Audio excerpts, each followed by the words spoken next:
podium there. You have 10 minutes, counsel. Okay, thank you. Do you want to reserve some time? Yes, I do. Good morning, Your Honors. Ron Gachet. I'd like to reserve 2 minutes for rebuttal, please. All right. Ron Gachet, Shapiro, Fishman, and Gachet. We represent Wells Fargo in this appeal. There are two significant issues in this appeal, one having to do with the notice of the hearing on the attorney's fee motion, and the other having to do with whether an attorney who represents himself should be able to recover attorney's fees for his time and labor incurred in connection with the action. Let me briefly talk about the notice issue and then try to get over into the attorney's representing himself issue in the short time that we have this morning. In this particular case, this matter was noticed on a motion calendar down in Monroe County for 15 minutes. The attorney, Mr. Marston, who represented the defendant in the attorney's fee motion, set the hearing himself. So he selected the time. He cleared it with our office, obviously, but he selected the time and he knew that it was a 15-minute matter. The record is clear that at the beginning of the hearing, there was a conversation between counsel and the court that he had tried to call earlier in the morning to get more time, up to 45 more minutes, so that he could have up to an hour for the hearing because he knew full well that this matter wasn't going to be able to be heard in 15 minutes. And the magistrate responded with, well, you did try to call my office, we didn't have any more time.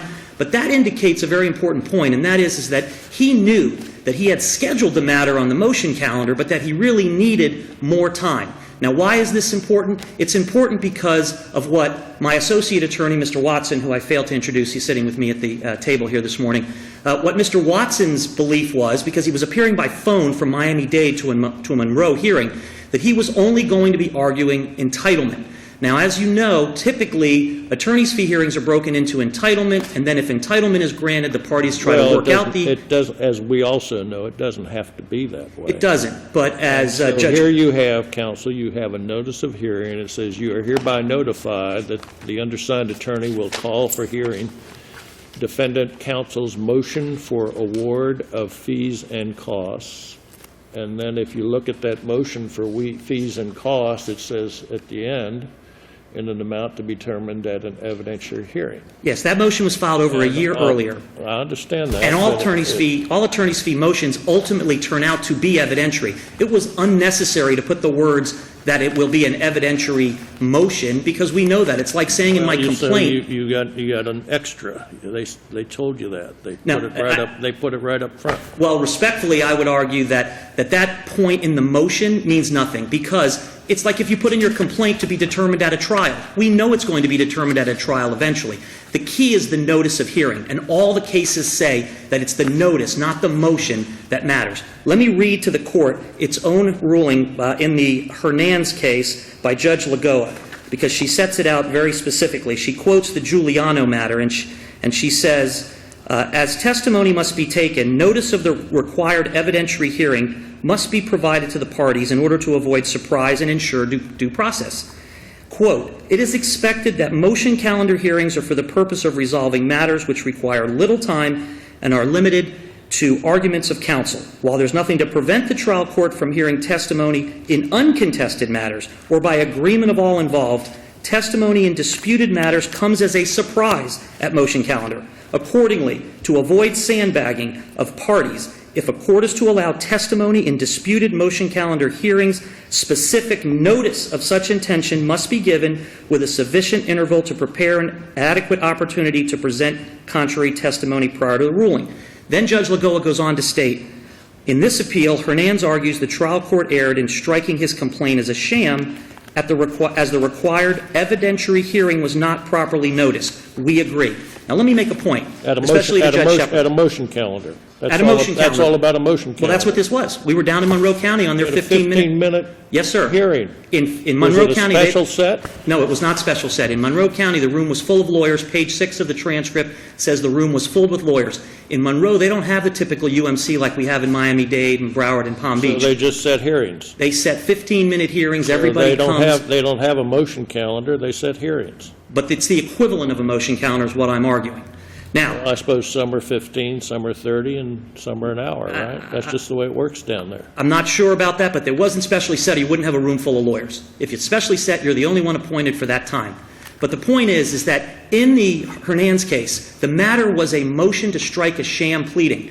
The rule itself says that's going to be an evidentiary hearing. You would think that if the rule says it's going to be an evidentiary hearing, everybody knows it's going to be an evidentiary hearing. You shouldn't even have to put it in the notice. But this court, Judge Lagoa, said even though the rule says it's going to be an evidentiary hearing, you need to notice the other party that it's going to be evidentiary if there's any chance that the other party might not be sure about that. Well, your client, your counsel also waived it, didn't he? Well, let's get to the issue. If we agree that the notice was deficient, if we can get to that part, because as Judge Lagoa says in here, she says the trial court... Let's assume that the notice is... Then let's talk about that. Let's go to waiver. Let's go to waiver. Your Honor, the issue with waiver is very clear.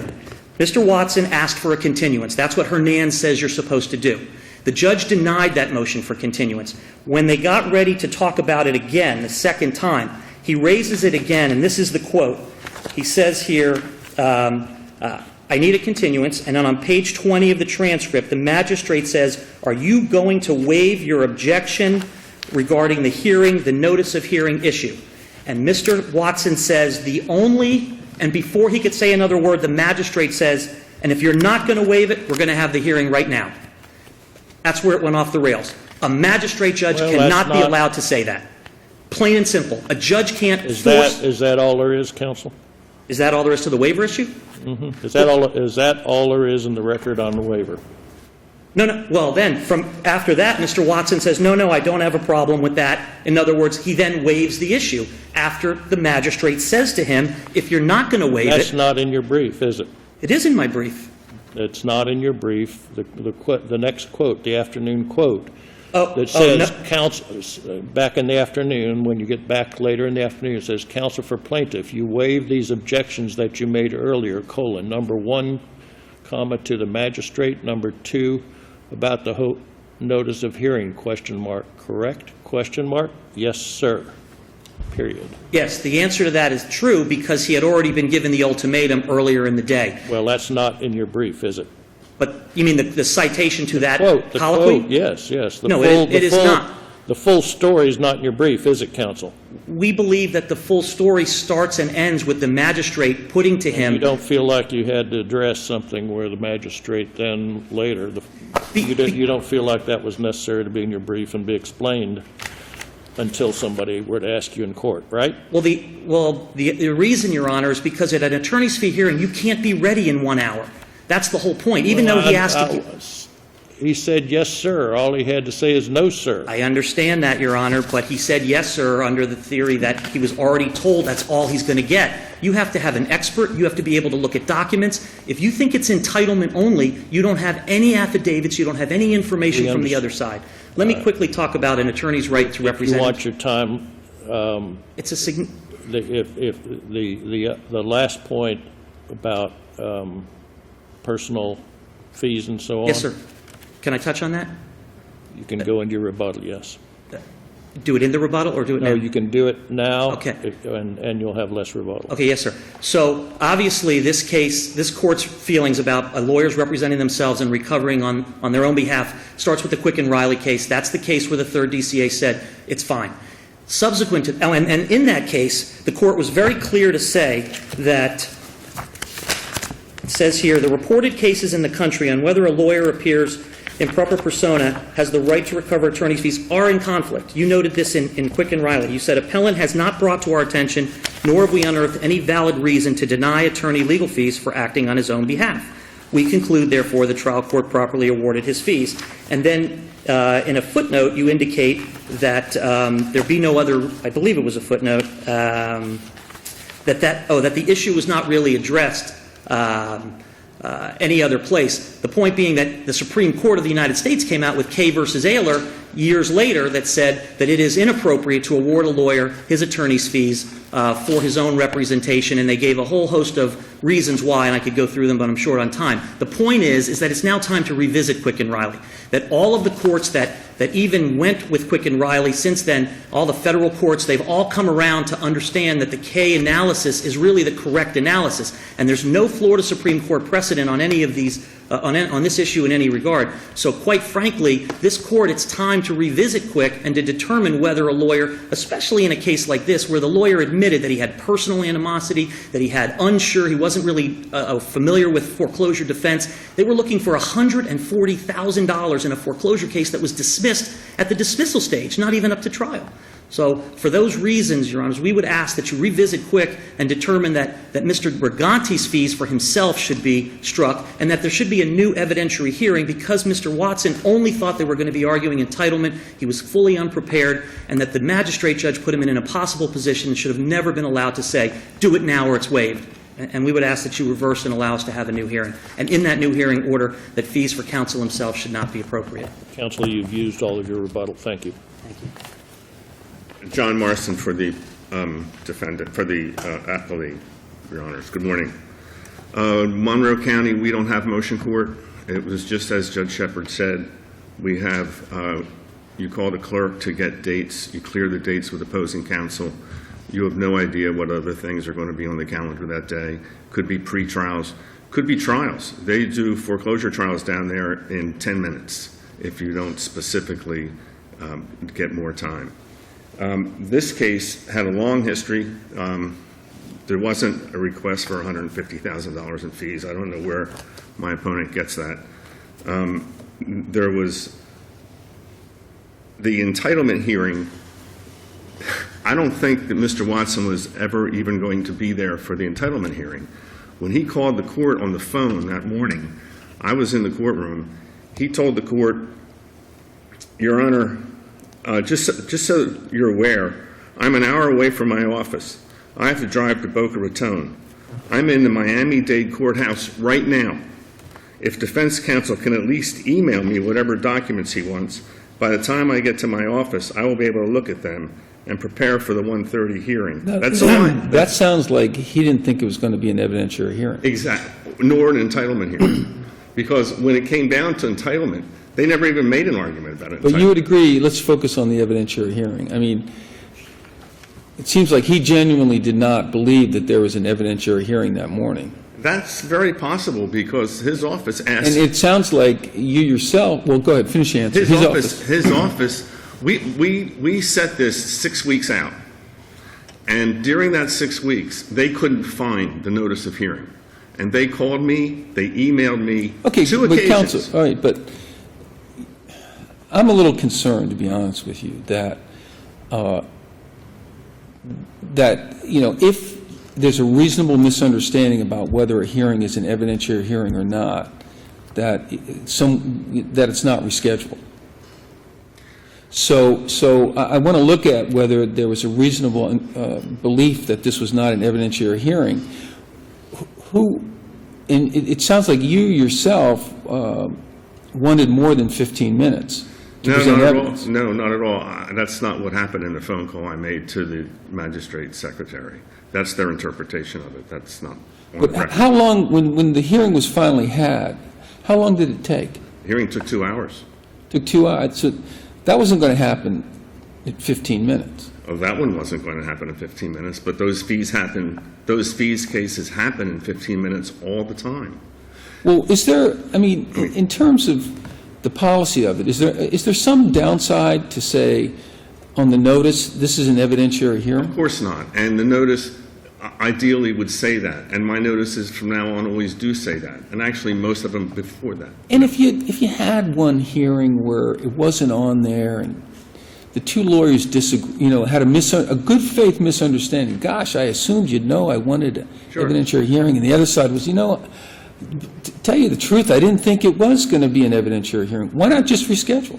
Sure, but that's not what the magistrate did. He did reschedule it, but 2 hours later, Yeah, with a very special condition on it. In a way, there was a discussion. I mean, the magistrate, why would a judge say, I'm going to require you to waive a legal objection in order to get a continuance? I can't answer that, Judge Logue. Would you agree that's totally inappropriate? If that's how you perceive that it happened, yes. I mean, that was, I guess, in the atmosphere of what was going on. But there was an hour of maneuvering by the bank's counsel in the morning about all this. First, they said, we've never accepted the fact that this is referred to a magistrate. And then when we pointed out to the magistrate that Mr. Watson himself had come to Monroe County and argued in front of a magistrate a year before. So they knew it was referred to a magistrate. Well, so they counsel, tried it sounds that to me, ruse. respectfully, I think the issues before us is, well, now we're on the issue of, can a judge say, I want you to waive a legal argument? No. We want to discourage that, right? No, yes. I mean, as a lawyer, you would not want to be put in that situation where the judge, almost like a party to the lawsuit, says, I want you to waive your ability to appeal my decision. I would not, but that's not what happened here. That's not what the magistrate did. There was a discussion back and forth. Do you want a continuance or do you not want a continuance? Are you going to waive the notice or are you not going to waive it? Why is that? Why is the judge asking a party to waive the right to appeal the decision? I mean, that strikes me as... He wasn't asking the right to waive an Well, appeal. he was asking, waive your objection to the notice. Counsel, you've raised an objection to the legality of the notice. I want you to waive that. And if you don't waive it, I'm not going to give you a continuance. Okay, Isn't that what happened? Yeah, and you know what, Judge? I'm not going to waive it. Do what you want. Well, fair enough. Okay. I mean, fair enough with that, by the way. We didn't just get out of law school. But let's say, but let me, I think that's actually the proper response. But that's not what happened. No. So then we're dealt with the unfortunate situation of whether it's appropriate for a judge to ask a party, waive something. I can get where one of the litigants will say to one of the parties, you've waived something. But should the judge be asking a party to waive a legal objection? That strikes me as highly problematic. Well, the wording the magistrate used was, quote, counsel for the plaintiff, you waive these objections that you made earlier? Number one, to the magistrate. Number two, about the notice of hearing. This is in the afternoon. Correct? No, this is in the morning. There was no discussion in the afternoon. In the afternoon, we went right to evidence. Okay, this is still in the morning. Counsel, it was my memory of the transcript, maybe I'm wrong, that the magistrate said, if you do not waive, I'm not going to grant the continuance. Page 104, it's page 22 of the transcript. And maybe I need to go back and reread the The court, transcript. the statement, counsel, was, if you're not going to waive it, we're going to have the hearing right now. Then, next page. Counsel for plaintiff, you waive these objections that you made earlier? Number one, to the magistrate. Number two, about the notice of hearing, correct? So are you agreeing with what... That's in the afternoon. No, that's in the morning, and That's then you'll see... after is that not after a recess, counsel? It's after recess, but it's still morning, okay? All right, well, it's later anyway. So then you'll But see you the- agree that the magistrate injected himself into the proceeding and said, counsel, you've objected to this notice as being illegal and improper. You've yes. asked for a continuance. I will only grant the continuance if you waive your legal objection. Am I correct that that's what happened? I guess you can say that. Because I'm assuming... I think the magistrate was trying to say you're going to fish or cut bait. You've been talking about not getting any evidence, any preparation for this. They had 10 months. They never subpoenaed any Yeah, documents. but It's a threat. If you're not going to waive it, we're going to have the hearing right now. Okay. That's a threat. And right? I'm okay with judges making threats, to be honest with you, but sometimes you have to do that, but I'm not... inured to it. Huh? I'm inured to it. Okay, well, good for you, and I think properly so. And if you come up, if a judge threatens you like that, and you say negative on that judge, I'm not succumbing, and you come to us, I I'm hope making a that you... record here, Judge. Yeah, Yes, right. and That's not what happened that here. probably would have been a preferable route. We're still dealing with the problem of the judge making that threat, though. So that dealing- strikes me as Okay, but major you're also problem. dealing with a lawyer who's in another courthouse, in another case, saying that he's ready for entitlement in Key West. And then... Well, I even have an issue with the entitlement, because what's the basis for the entitlement in this There's no case? basis in these foreclosure cases for entitlement. It's done on paper.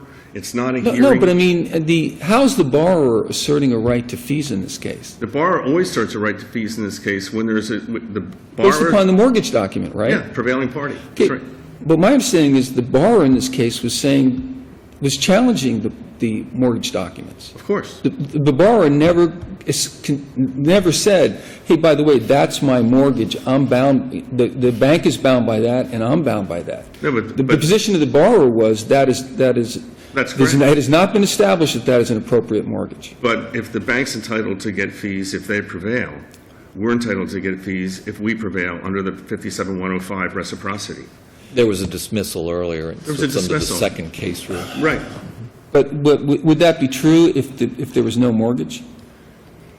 No, if there's no mortgage, there's no basis for fees. If there's no statutory or contract basis, there's no fees for anybody. Well, and it seems to me that it was never established in this record that there was a mortgage. It was never established that there wasn't. It was established that they I weren't. get that there wasn't. I mean, They if there weren't- never was established, I get, They weren't entitled. if there's no mortgage, there's no entitlement to fees, it seems to me, but Of course maybe not. I'm missing No, something. of course not. But there was, they weren't establishing that they were entitled to enforce the document. There was no finding that the mortgage was void or invalid.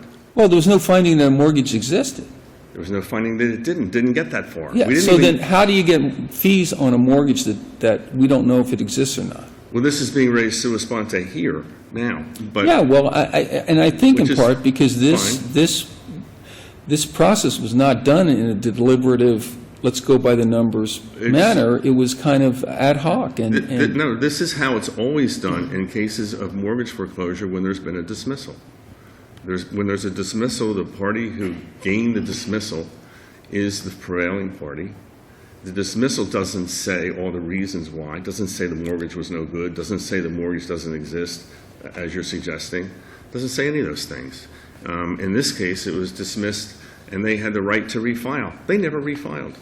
well, Nobody knows why. I have to, in all honesty, I have concerns about the process that was followed here. It's the process The followed. process that was followed. It, In other words, you know, the notice of the hearing could be confused. Well, Judge, In other words, could be confusing. the only thing the motion asked for was an evidentiary hearing on fees. The notice that Right. followed that said, now we want to have that hearing. Okay? So, yes, belt and suspenders, it'd be nice to put the word in there, and we always do. We didn't then. Thank you, counsel. You're not. Thank you. Thank you all.